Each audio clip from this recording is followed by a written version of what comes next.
வணக்கம் மக்களே, சற்று முன் கிடைத்த தகவல் என்னென்னா, மத்திய அரசு வங்கி கணக்கில் ரூபாய் 12,000 டெபாசிட் பண்ண போகிறது என்ற அப்டேட் வந்துட்டு பரவி வருகிறது. இந்த வீடியோவில் என்னென்ன பார்க்க போகிறோம் என்றால், இந்த 12,000 ரூபாய் யாருக்கு கிடைக்கும் அப்படிங்கிறத பார்க்க போகிறோம். அடுத்தது, இது உண்மையா பொய்யா அப்படின்ட்டும் பார்க்க போகிறோம். என்ன தகுதி இருக்குது இந்த 12,000 ரூபாய் வாங்குறதுக்கு அப்படின்ட்டுமே பார்க்க போகிறோம். பெயர் பட்டியல் வந்துட்டு வெளியாயிருக்கா இல்லை பொய் தான் சொல்கிறாங்களா அப்படின்ட்டுமே பார்க்க போகிறோம். வீடியோ முழுவதும் பாருங்கள். புதியவர்கள் மறக்காமல் சப்ஸ்கிரைப் பண்ணி பெல் ஐக்கானை அழுத்துங்க. வீடியோ பிடித்திருந்தால் ஒரு லைக் போடுங்க. வாங்க இதை பற்றின ஃபுல் டீட்டெயில்ஸ் நான் சொல்கிறேன். இந்த 12,000 ரூபாய் யாருக்கு கிடைக்கும் அப்படின்னா, இப்போது சமூக வலைதளங்களில் சொல்லப்படுவது என்னென்னா, ரேஷன் கார்டு வகையை வைத்து 12,000 ரூபாய் வந்துட்டு கொடுக்க போகிறார்கள் என்று தான் சொல்கிறாங்க. ப்ரையாரிட்டி ரேஷன் கார்டு, அதாவது பிஹெச்ஹெச் அப்படின்னு சொல்லக்கூடிய இந்த டைப் ஆஃப் ரேஷன் கார்டு இருக்கு இல்லையா, இவங்களுக்கு அதாவது வருமான கோட்டுக்கு கீழ் உள்ள குடும்பங்களுக்கு தருவாங்க. இலவச அரிசி மற்றும் அத்தியாவசிய பொருட்கள்லாமே வாங்குறாங்க இல்லையா, அந்த ரேஷன் கார்டு வச்சு அவங்க. சிலர் மகளிர் உரிமை தொகை, அதாவது அந்த 1000 ரூபாய் வாங்குறாங்க இல்லையா அவங்களுக்கு.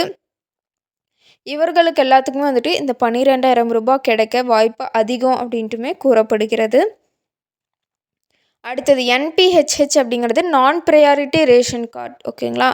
இதை பற்றி நம்ம பார்க்கும்போது சர்க்கரை ரேஷன் கார்டு இதுக்கு வந்துட்டு எந்த ஒரு அரிசியுமே கிடையாது, இலவச அரிசி கிடையாது. பல அரசு திட்டங்கள் எல்லாமே கொடுப்பாங்க இல்லையா, அதுக்கெலாம் இந்த ரேஷன் கார்டு வந்துட்டு கிடையாது. ஆனால் தேர்தல் காலத்தில் இவர்களுக்கு பார்த்தோம் அப்படின்னா அந்த 12,000 ரூபாய் கிடைக்கலாம் அப்படிங்கிற ஒரு தகவலுமே வெளியாயிட்டிருக்கு. அடுத்தது, அரசு ஊழியர்களுக்கான ரேஷன் கார்டு, அதாவது என்பிஹெச்ஹெச்என்சி அப்படின்னு சொல்லுவாங்க. இவங்க அதாவது அரசு ஊழியர்களுக்கான தனியான ஒரு ரேஷன் கார்டு இருக்குது.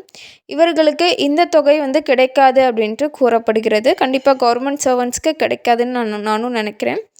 அடுத்தது, முக்கியமான கண்டிஷன்ஸ்லாம் என்னென்ன அப்படின்னா, இந்த 12,000 ரூபாய் வாங்குறதுக்கு சில கண்டிஷன்ஸ் எல்லாமே கொடுத்துருக்குறாங்க. என்னென்னா, குறைந்தபட்சம் மத்திய அரசு பார்த்தோம் அப்படின்னா 3 திட்டங்கள் இல்லை, ஏதாவது ஒரு திட்டத்தில் வந்துட்டு நீங்கள் சேர்ந்திருக்கணும் அப்படின்ட்டு சொல்லியிருக்கிறாங்க. அதாவது குறைந்தபட்சம் ஏதாச்சும் ஒரு திட்டத்தில் வந்து நீங்கள் சேர்ந்திருக்கணும். அந்த திட்டம் என்னென்னு கேட்பீங்க, அதெல்லாமே நான் சொல்கிறேன். ஃபஸ்ட்டு இந்த பிஎம் கிஷான் திட்டம் தான். அதாவது உங்களுக்கு எல்லாத்துக்குமே தெரியும். அதாவது ஆண்டுக்கு 6,000 ரூபாய் அந்த விவசாயிகளுக்கு எல்லாமே கொடுக்குறாங்க இல்லையா, அந்த பணம் தான். இதை வந்துட்டு 3 தவணைகளாக கொடுக்குறாங்க. அதாவது 2,000 2,000 2,000 3 தவணைகளாக கொடுக்குறாங்க. இதுக்கு பார்த்தோம்னா இகேஒய்சி கட்டாயம், பணம் வந்துட்டு நேரடியாக வங்கி கணக்கில் வந்துட்டு போட்டுருவாங்க. இதுதான் வந்துட்டு இந்த பிஎம் கிசான் திட்டம். அடுத்தது வந்துட்டு பிரதான் மந்திரி உஜ்வாலா யோஜனா. அதாவது அந்த திட்டம் வந்துட்டு இலவச அந்த எல்பிஜி கனெக்ஷன்ஸ் வந்துட்டு கொடுக்குறாங்க சென்ட்ரல் கவர்மெண்ட்லேருந்து. அது வந்துட்டு பார்த்தோம்னா அது யாரெல்லாம் அது வந்துட்டு நீங்கள் போயிட்டு சேர்ந்துக்கலாம். இதுக்கு வந்துட்டு ஆதாரம் வந்துட்டு நீங்கள் கண்டிப்பாக இணைச்சிருக்கணும், அதுவும் சொல்லியிருக்காங்க. அடுத்தது, உர மானியம் திட்டம். இது வந்துட்டு பார்த்தோம்னா விவசாயிகளுக்கு மானிய விளைவில் உரம் வந்துட்டு கொடுப்பாங்க. பிஓஎஸ் மிஷின் மூலம் ஆதார் வந்துட்டு சரிபார்க்கப்படும், ஓகேங்களா. இந்த 3 திட்டத்தில் நீங்கள் ஏதாச்சும் ஒரு திட்டம் வந்துட்டு சேர்ந்துருக்கணும்னு சொல்லியிருக்கிறாங்க. இதற்கான தேவையான ஆவணங்கள்லாம் பார்க்கும்போது ஆதார் அட்டை, ரேஷன் கார்டு, வங்கி கணக்கு, இகேஒய்சி வந்துட்டு முடிச்சிருக்கணும். நிலப்பட்டா இல்லைன்னா சிட்டா இந்த மாதிரி ஏதாச்சும் விவசாய நிலங்கள் இருக்கா, இல்லைனா அதை கூட கொடுத்துக்கலாம். இந்த மாதிரியான ஆவணங்கள் எல்லாத்தையுமே வந்துட்டு நீங்கள் எடுத்து வச்சுக்கணும், ஓகேங்களா. அடுத்தது, தனியாக விண்ணப்பிக்கணுமா இல்லை வேறு ஏதாச்சும் ப்ராசஸ் இருக்கா அப்படின்னா, இப்போதைக்கு இந்த 12,000 ரூபாய்க்கு தனியாக விண்ணப்பிக்க எந்த ஒரு லிங்க்கு இந்த மாதிரி ஒரு அதிகாரப்பூர்வ அறிவிப்பு எதுவுமே வர கிடையாது. அதனால் அது வர வரைக்கும் நம்ம வெயிட் பண்ணி தான் ஆகணும்.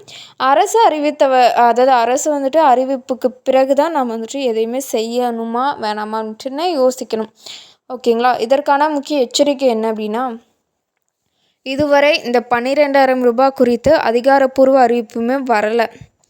பெயர் பட்டியல் வந்துட்டு வெளியீடு செய்யப்படவில்லை. அரசு வெப்சைட், அதாவது அரசு இணையதளத்தில் எந்த ஒரு தகவலுமே அவங்க இன்புட் கொடுக்கல.